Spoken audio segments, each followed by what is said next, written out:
গতকাল সাদুল্যপুর উপজেলার নাপিতের বাজারে গুলি করে দুইজনকে আহত করার ঘটনায় এবং সন্ত্রাসী গোলাপ গ্রেপ্তার না হওয়ায় নাপিতের বাজার এখন ভুতুড়ে অবস্থা।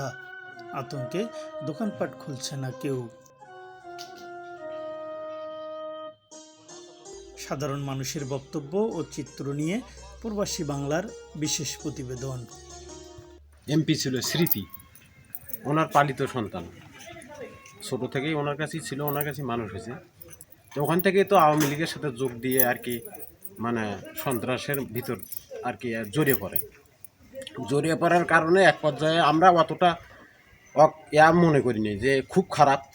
কিন্তু গতকালকের যে ঘটনাটা ঘটছে এটা হলো যে বাকির জেয়ার নিয়ে, মানে ও নাস্তা করছে, এই টাকাটা দেয় নাই বিধায় এই গালাগালি বকাবকি করার কারণে এক পর্যায়ে এখানে ধাক্কাধাক্কি হয়েছে। ধাক্কাধাক্কি হওয়ার পরে এখান থেকে দৌড়ে বাড়ি চলে যায়।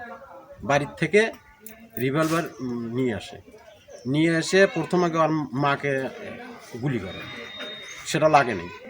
তা ওনার ছেলে যে ওয়াসিম কিন্তু আমার পিছনে, আমার সাইড দিয়ে, আমি মানা করতেছি, এই দাঁড়া একটু শুনি, আমার সাইড দিয়ে গুলিটা করছি।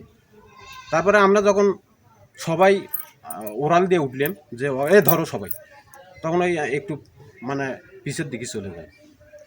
এক পর্যায়ে ওর নিজের ভাবি তাকেও মনে করেন বাধা দেওয়ার কারণে তাকেও গুলি করছে। এখানে পরপর 3টে গুলি করছে। তাই আমরা এর সঠিক বিচার চাই, মানে দৃষ্টান্তমূলক শাস্তি চাই আমরা। আপনারা কি আগে থেকে জানতেন যে ওর কাছে বন্দুক ছিল? না, আগে থেকে জানার কোনো উপায় ছিল না। আমরা কল্পনাও করতে পারিনি যে ওই এই কাজটা করবি কালকে হঠাৎ করে। কিন্তু ঠিক আছে, ও মাঝে মধ্যে গাঁজা মদ খাইতো এবং মানুষের সঙ্গে খারাপ ব্যবহার করতো। আর গতকালকে দোকানে এসে পুরে খাজা খাইছিল, ঠিক আছে। খাজা খাওয়ানোর পরে দোকানদার বলছিল যে আগেরও বাকি আছে, বাকি টাকাটা পরিশোধ করে দাও। তো ও বলছে যে আমি এখন টাকাটুকু দিতে পারবো না, এখন আমার কাছে টাকা হবে না। তো তারপরে দোকানদার বলছে যে বাকি দোকানে প্রতিদিন দিতে পারবো না, কারণ আমারও ব্যবসার সমস্যা।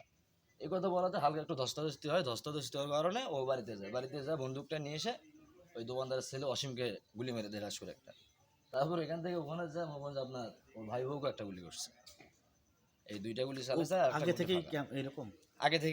আগে থেকেও মদ খাইতো, মানে অত অতিরিক্ত খারাপ, সবার সঙ্গে খারাপ ব্যবহার করতো, ময়মুরবি কিচ্ছু মানতো না। এটা প্রামাণিক, ওর বাবার নাম হচ্ছে তয়েস প্রামাণিক, দক্ষিণ চকদারিয়া বাড়ি, সাতমাইদুলপুর ইউনিয়ন। তো হচ্ছে মানে বিগত দিনে যখন আমাদের সাদুল্যপুর পলাশবাড়ির এমপি ছিলেন, সাবেক এমপি মোহাম্মদ কুলসুম স্মৃতি, তার হচ্ছে পালিত ভাগিনা। সে অনেক আগে থেকেই সন্ত্রাসী, চাঁদাবাজি, ডাকাতি, চুরি সব কিছুর সঙ্গে জড়িত। এমনকি নেশা বিক্রিও করে, এরকমও অনেক রিপোর্ট আছে। অবৈধ অস্ত্র আছে, অবৈধ অস্ত্র মামলা আছে। কিছুদিন আগে জেল খাটছে 3 বছর। তারপর ডাকাতি করতো। ওই যে কিছুদিন আগে মুজাহিদপুরেও ডাকাতি করছিল, ওর সঙ্গ একজন ধরা পড়ছে, ও ধরা পড়েনি। ছিল বলেন। হ্যাঁ, আমরা তো অনেক আতঙ্কের ভিতরে পড়ে গেছি। যখন অজগবি হঠাৎ অস্ত্র নিয়ে বাজারে ধাওয়া করলো, তখন একটা আতঙ্ক ছেড়ে গেল। তো আর সামনে যাওয়ার সাহস পাচ্ছে না।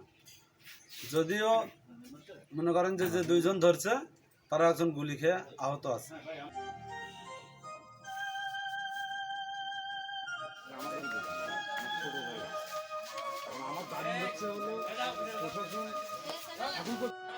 গ্রাম অঞ্চলের ভিতরে বসবাস করছে।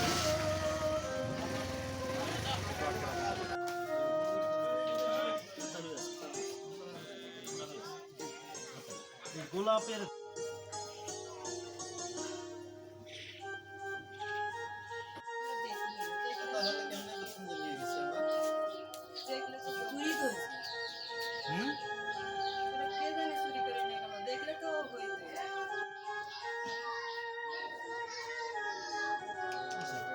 কার্ডিও